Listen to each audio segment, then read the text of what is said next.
What's up mga idol? Welcome back sa ating YouTube channel, Boyd Salabarria po. Again, subscribe na kayo sa ating channel, pakipindot ang notification bell para lagi kayong updated. Meron tayong FB page, Boyd Salabarria, like and follow niyan. At nandito po tayo sa Makina Moto Show 2022. Located po ito sa SMX Convention at sadya po natin itong pinuntahan para makita at masilip ang mga nagmagandahang bagong modelo ng motor. Especially nga itong ating inaabangan Honda Click 160. Well, ito nga po ay sponsor ng Shell Advance. At syempre, pagdating sa registration mga idols, magbabayad lang po kayo ng 100 pesos. At kung may dala kayong motor, pakita nyo lang yung susi ninyo, meron kayong 50% discount. So mga idols, naging successful tong Makina Moto Show at talagang napakadaming tao po ang bumisita at talagang natuwa. At syempre, nakita natin yung mga paborito nating motor. Hindi lang mga pa-scooter, meron din pong mga big bikes at syempre yung mga custom build. Napakalupit po at napakaganda ng mga motor na nakadisplay dito. Well, salamat po kay Sir Sak ng Makina dahil nagkaroon tayo ng pagkakataon na magkita lahat po ng mga klase ng motor at brand dito sa Pilipinas. Shoutout po kay Sir Sak dahil talagang grabe ang lupit nitong kanilang Makina Moto Show. At syempre mga idols, hindi mawawala ang Honda Motorcycle Booth, especially itong kanilang Click 160, dinisplay po nila lahat dito. At itong ating kulay na nagustuhan, especially ang color black, yan po yung matte gunpowder black metallics, ang tawag po ng Honda Motors Philippines dyan. At para sa akin mga idols, ito po ang kulay na napaka-astig ng itsura, no? Napaka-simple pero grabe, ang lakas ng looks nito, talagang matindi. At sa mga idols natin, nakursunada yung ganitong color combination, matte gunpowder black metallic. Matte color po siya, hindi siya glossy. Sa mga na-idols natin dyan na gusto magtanong, of course, kung titignan natin yung mga specs nito at yung features nito, kita naman po niya yung wheels niya, naka dark brown color po ito. At syempre, bumagay siya dito sa kulay na matte gunpowder black metallic with this kind of color sa ating wheels. Of course, kung titignan natin yung mga specs and features nito mga idol, pagdating sa engine, ito po ay 156.9cc at siya po ay may maximum power na 15.2 HP at meron naman siyang torque na 13.8 Nm. Siyempre, ito po ay Honda Click 160 CBS version. Ano po ibig sabihin ng CBS? Combi braking system po nilagay ng ating Honda dyan. Sa harapan, naka-disc brake po ito with single piston Tokiko caliper po ang ginamit din ng brand dyan. Sa likuran naman, yan naman po ay naka-drum brake. Again mga idols, drum brake po yung ating likuran na braking system. Yan po ay combi braking. Ibig sabihin, pag nag-brake kayo sa likuran, again, magbe-brake din po yung harapan natin 30% para mas solid po at mas maganda yung ating stopping power. Mga idols, kita nyo man po yung kanyang big luggage compartment. Ang laki po niyan, 18 liters po ang capacity nito.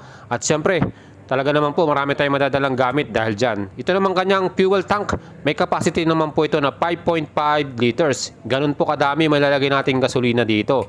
Siyempre, matipid din po sa gas itong ating Click 160. Ang average po, 46.7 km per liter. So hindi lang po malakas yung makina natin, hindi lang po maganda at gwapo yung ating looks. Again, napakatipid din po sa gasolina itong ating bagong Click 160. Kita mo nyo po yung kanyang 3D emblem, silver color, ang gandang tignan at bumagay din sa kanya. Siyempre, pagdating po sa kanyang suspension, yung harapan niya naka-telescopic forks. Yun naman likuran natin, yan po ay gumamit ng single shock at ang sukat po niyan ay 330 mm. Dito po sa Makina Moto Show at meron din pong mga boot yung mga kilalang accessories na pang suspension gaya po ng YSS at yung Öhlins. Dito sa YSS nagtanong tayo magkano yung sa Click 150 o yung 330mm sukat, yung gold series nila, nasa 6K po ang kanilang presyo. Again, tingnan natin sa iba pang mga store dyan, baka meron pang mas mura. Well, sa Öhlins naman, 20 plus naman yung halaga ng Öhlins para sa ating Click 160. Napakamahal po. At ito nga, yung ating bagong design na taillight, astig na astig pong itsura niyan at LED po ang lahat ng ilaw natin.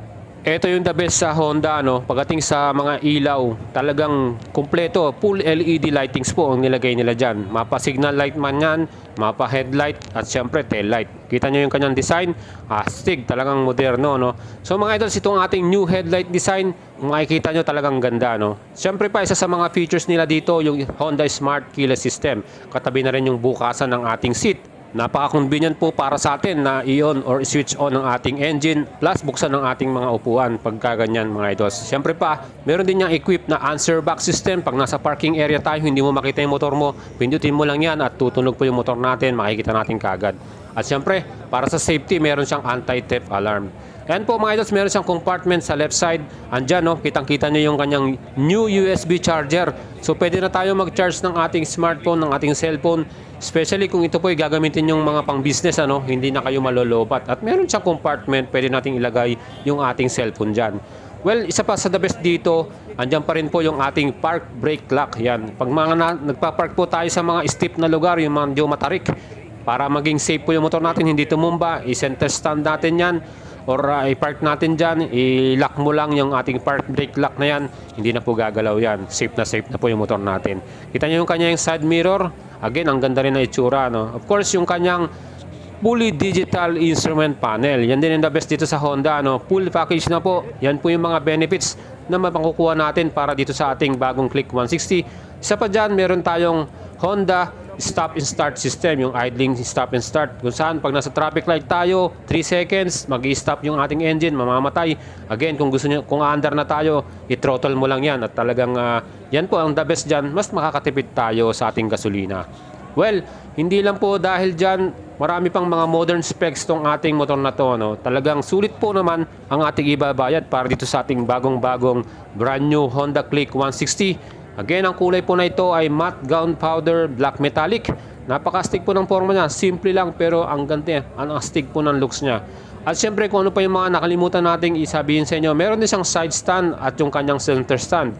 The best yan. Syempre kung meron tayong pagpupuntahan na lugar, kung hindi pwede ng side stand, pwede naman natin ng center stand.